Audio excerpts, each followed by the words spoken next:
Gente, só antes de eu começar, tem mais uma coisa que eu esqueci de falar, que eu tô retomando em todas as turmas. Semana passada isso aconteceu, então por isso que eu tô falando. Tem aluno que acha que só estar aqui no Meet, aparecendo a foto ali, né, ou a letrinha do nome, é garantia de que está participando da aula. Eu sei que aqui nessa sala eu já falei isso, eu estou retomando, porque semana passada aconteceu de eu terminar a aula, né, de eu falar tchau para vocês, todo mundo sair, e sobrar aluno aqui. Que, no meu entender, né, e não só no meu entender, porque eu tenho conversado com outros professores do nono ano e tenho ouvido a mesma situação acontecendo em outras aulas, de que tem aluno que clica no link, aparece ali a carinha e sei lá o que vai fazer, né? Vai fazer outra coisa, porque não está realmente presente, da gente chamar a pessoa não responder, de não responder chamada, e da aula terminar e a pessoa continuar aqui na sala. Então, assim, de novo, gente, eu sei que é chato ficar repetindo a mesma coisa, também não acho legal ficar falando 2, 3 vezes uma coisa que eu já expliquei, mas eu acho importante reforçar, né? É estar aqui, né? É participar da aula, não é só clicar no link e ficar por isso mesmo, tá bom? Bom, tudo isso dito, vamos continuar aqui falando da China. Eu anotei aqui que a última aula a gente falou até do processo da desruralização, né? Que é justamente a ideia lá de que as pessoas estavam deixando as áreas mais do interior do território chinês em direção às faixas costeiras, né? Onde está ali concentrada as indústrias, as oportunidades de trabalho e os investimentos do capital estrangeiro. Então, as pessoas estavam fazendo esse movimento de migrar do interior do território chinês em direção à costa. Tudo bem, gente? Vocês lembram? A gente parou por aqui na aula passada? Sim. Sim. Beleza. Falta a gente falar, né, que assim, quando esse movimento ele começa, que as pessoas começam a sair do interior em direção a essas cidades, essa parte mais urbanizada e industrializada do país, é um fluxo muito intenso de pessoas. Então, bastante gente sai das zonas mais do interior do país, das zonas rurais, em direção a essas cidades urbanas, né, esses grandes centros urbanos. E aí, o que acontece? Algumas cidades não dão conta de acomodar todas essas pessoas que buscam oportunidades nessas cidades. Então, começa a surgir uma série de problemas, desde, né, da questão da moradia, que a gente já até comentou na outra aula, até a questão de alocar toda essa mão de obra mesmo, de ter trabalho para todo mundo. Então, no fim das contas, acaba migrando muito mais gente do interior para essas cidades do que existe emprego, né, disponível. Então, assim, consegue preencher todas as vagas de emprego, né? As pessoas migram e conseguem ser empregadas, mas ainda assim sobra gente, que é resultado desses processos migratórios. E o que acontece? Essas pessoas acabam se inserindo no mercado, né, na economia, de maneira informal. Então, até o texto traz um exemplo para a gente aqui, dessa questão da ampliação do trabalho informal, quando a gente observa, por exemplo, o que acontece com as mulheres, né, com as ex-camponesas que saem das zonas rurais em direção a esses grandes centros urbanos.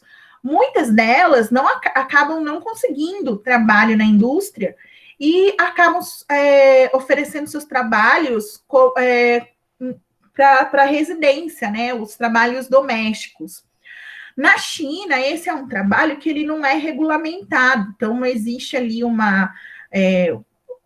vamos tentar, assim, de maneira grosseira para a gente compreender. Não existe uma obrigação, por exemplo, de fazer um registro em carteira de uma trabalhadora doméstica, como existe aqui no Brasil, por exemplo.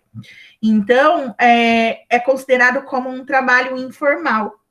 Então, muitas pessoas que acabam não conseguindo um espaço dentro desse trabalho nas indústrias, acaba oferecendo o seu trabalho para situações informais. E esse tipo de coisa, aqui ele está dando um exemplo dessas, né, de mulheres que acabam oferecendo seu trabalho em residências, né, trabalhos, assim, atividades mais ligadas ao cuidado da casa. Mas também observou-se o seguinte, essa oferta de mão de obra, ou seja, está sobrando gente para trabalhar, em detrimento da quantidade de trabalho, de vaga de emprego que existe ali, isso faz com que o trabalhador acabe ficando um pouco desvalorizado. O que eu estou querendo dizer com isso? Sempre vai ter alguém que precisa trabalhar e, por vezes, aceita ganhar um pouco menos ou não ter ali algum benefício, né? Por exemplo, sei lá, a pessoa está trabalhando numa empresa, tem um salário, tem um plano de saúde, tem uma cesta básica. Aí chega uma outra pessoa ali tentando trabalhar na mesma vaga, a empresa, beleza, mas eu não vou te pagar o plano de saúde, você aceita? A pessoa está trabalhando, precisa trabalhar, ela fala, tudo bem, eu venho trabalhar sem o plano de saúde. Aí, essa pessoa que aceita trabalhar por menos, acaba complicando a vida de quem está trabalhando já e tem esses benefícios, né? Por quê? Porque na cabeça de quem está dando um emprego, né, do dono da empresa, vem na cabeça dele o quê? Poxa, eu encontrei alguém que quer fazer esse mesmo trabalho e esse alguém aceita ganhar menos do que aquele outro que está ali comigo já. Então, isso acaba gerando um problema, porque uma vez essas pessoas que aceitam ganhar menos, elas vão tomando o lugar de quem já está empregado. Então, gera um problema ali de tensão entre os trabalhadores mesmo, daqueles que querem ter os seus direitos garantidos, contra aqueles que precisam trabalhar a qualquer custo e acabam aceitando condições mais precárias de trabalho. Então, além da questão do trabalho informal, também acaba gerando essa questão desse conflito de interesses do trabalhador que já estava na indústria e tem lá alguns direitos garantidos, e aquele que está chegando e aceita ter esses direitos retirados desde que ele consiga um trabalho. Tudo bem até aqui, gente? Vocês conseguiram entender isso que eu coloquei? Sim. Sim. Ok. Então, isso aqui tudo faz a gente entender esse processo, né, das desigualdades regionais, tá? Bom, ainda dentro da questão desse crescimento, principalmente dos grandes centros urbanos, a gente já traz associada a ideia da degradação ambiental. Nós estamos falando, né, desde o início do ano, estou sempre retomando isso aqui para vocês, a China é a segunda economia do mundo, a China é a segunda economia do mundo. A que preço a China é a segunda economia do mundo? A China, justamente por ser um país industrial, ele é um país que acaba gerando muito impacto ambiental. Seja na emissão dos gases de efeito estufa, seja na ocupação de áreas e, consequentemente, do desmatamento e da exploração dos seus recursos naturais. Então, eles não conseguiram, digamos assim, ainda, e aí eu falo ainda porque eu acredito que eles são capazes de propor alguma coisa nesse sentido, coincidir esse crescimento econômico com a preservação ambiental. Então, assim, a degradação dentro do território chinês, ela é evidente. Eles usam muito combustível fóssil, muito. Então, usa muito petróleo derivado e muito carvão mineral, tá? Inclusive, eles têm ali reservas desses dois combustíveis. Então, eles usam muito. E a gente sabe que o resultado da queima desses combustíveis é a emissão de gases do efeito estufa, que, consequentemente, vão aumentar, né, os efeitos aí do aquecimento global. A gente isso é sabido, e a gente sabe que a China é, sim, uma grande responsável por essas emissões. Isso acaba contribuindo para que essa questão ambiental fique muito prejudicada dentro da China, né?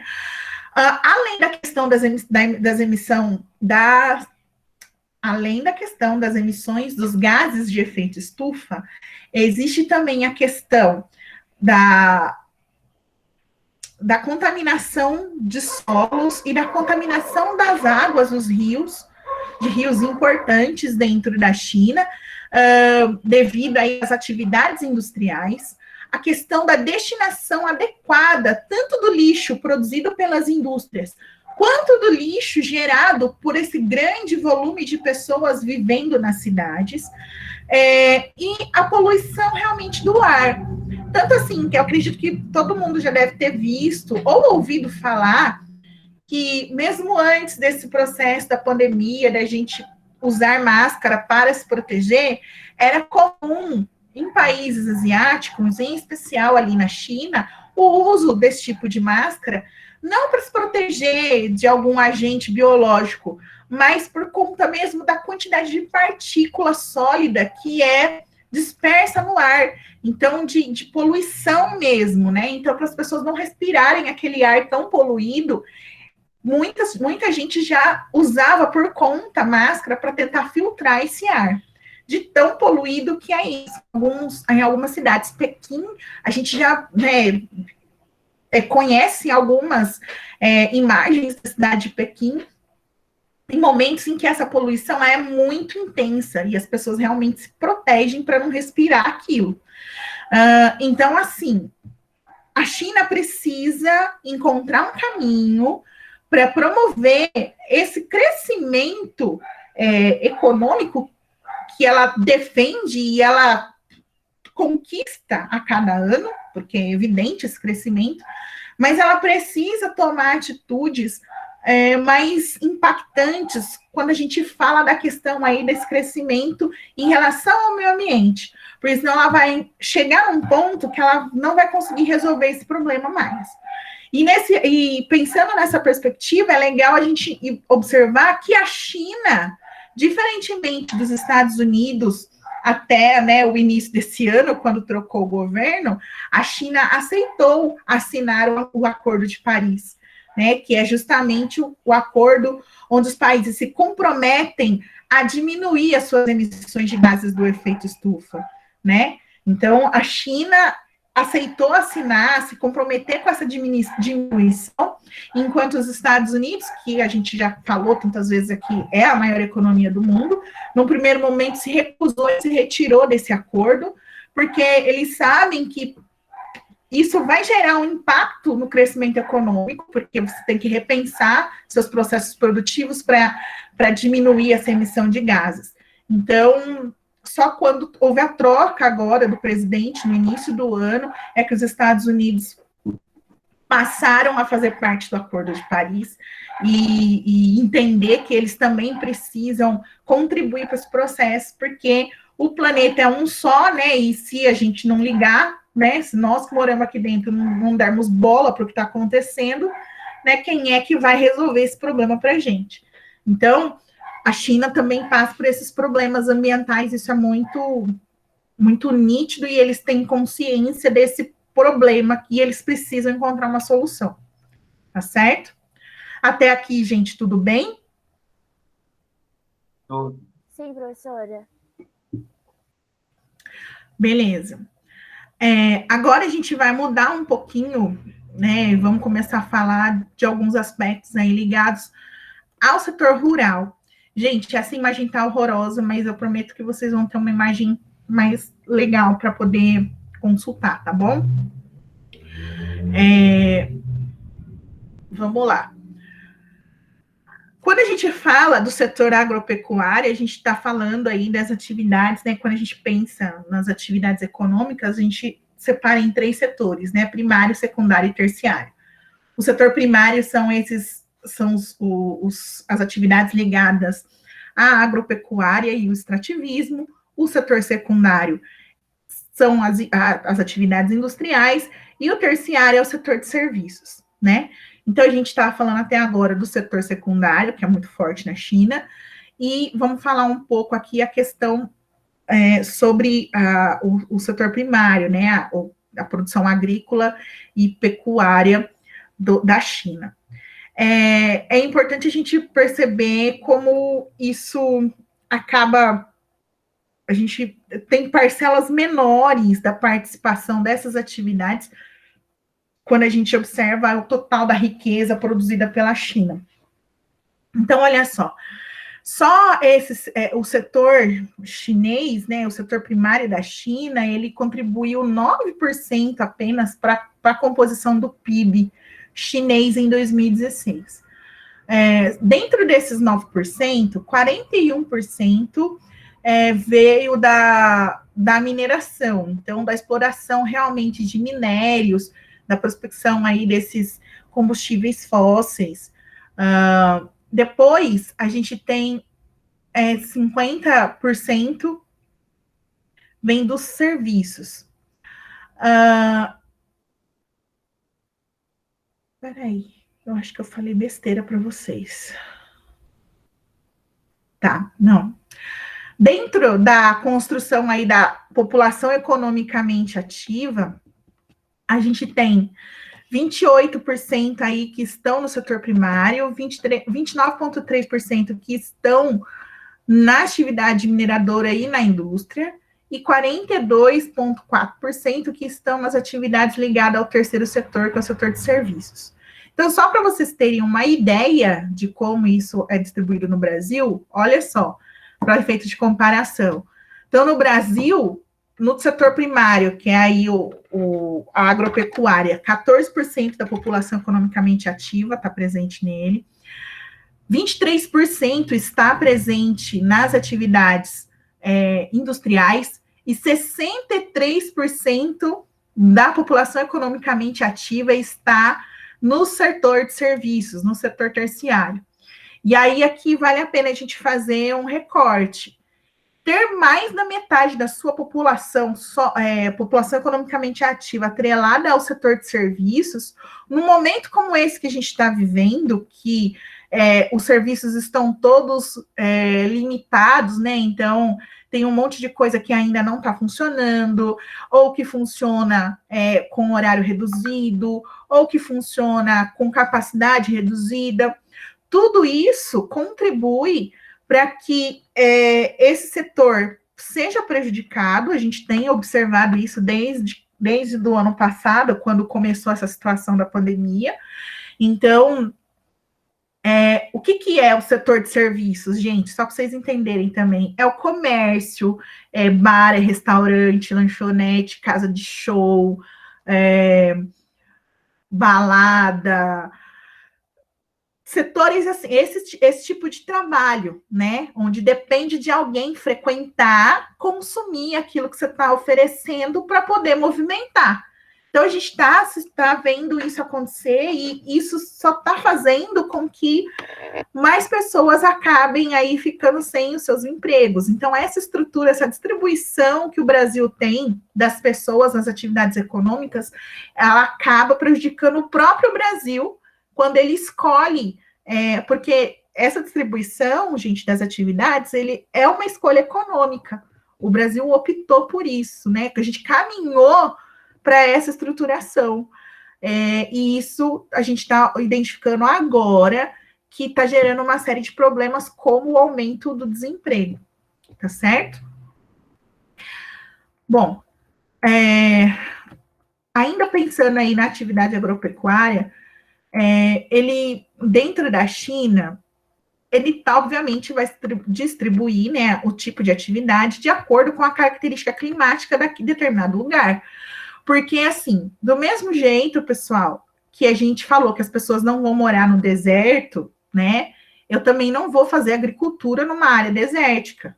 Eu não vou criar bicho no deserto, né, porque tanto para criar um bicho, para eu produzir alguma planta, né, algum alimento que eu preciso semear e fazer aquela planta crescer, eu preciso da disponibilidade de água. Então, a gente já começa por aí. As duas regiões desérticas, eu não tenho como usar para fazer esse tipo de atividade, certo?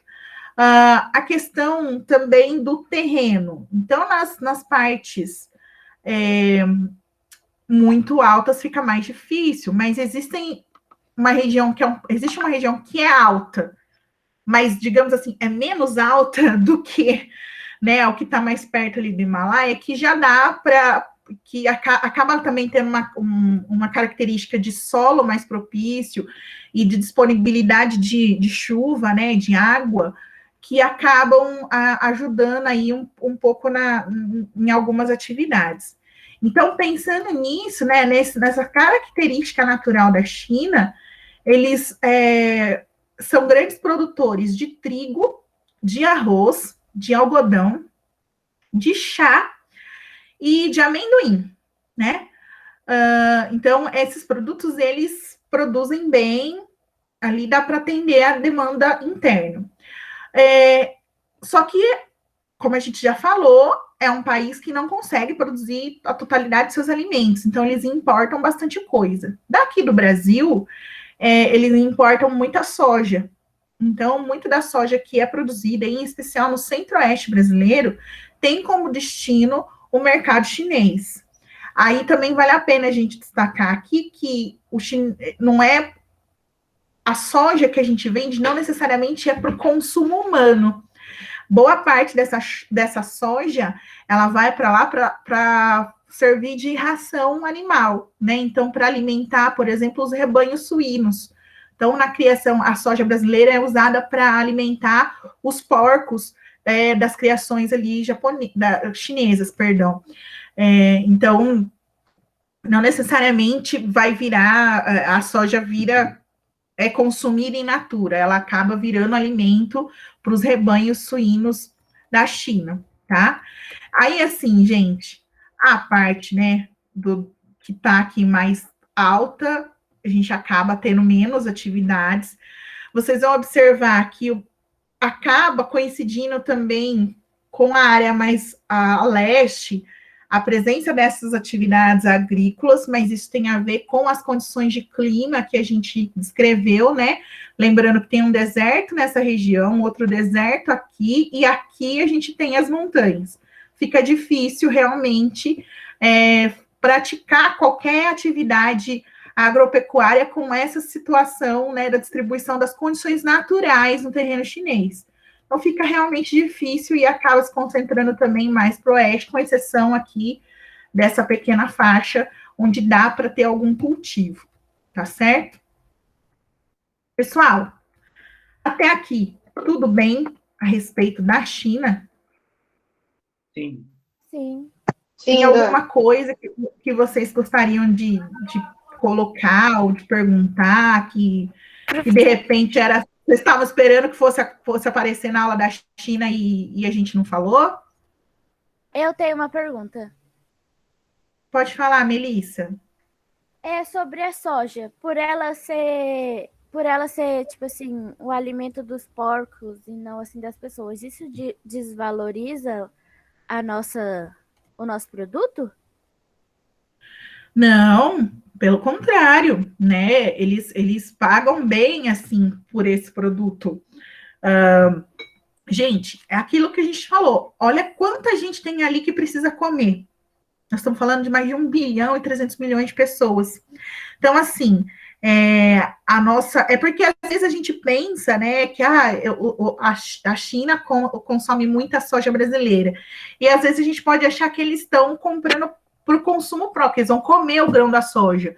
Mas boa parte é justamente para alimentar os bichos que vão virar refeição para eles também, né? Porque o rebanho dos suínos, né? Os porquinhos lá, eles em algum momento eles serão abatidos. Oi? Os cachorros. Chinês come cachorro, né? Então. Gente, isso daí hoje é muito mais, como eu posso dizer, mito do que realidade, né? Não vou dizer que ninguém coma, mas não é uma prática difundida. Justamente, a gente volta nessa ideia. porque é muita gente para comer, e existem outros caminhos, como, por exemplo, esse que a gente está falando aqui. Então, a adequação, né, para a realidade neles. Então, não, Melissa, não tem nenhuma desvalorização do nosso produto, pelo fato de que ele está sendo usado para alimentar o rebanho chinês, tá bom? Não tem problema nenhum. Mais alguma coisa, gente, que vocês gostariam de pontuar aqui? Não. Não?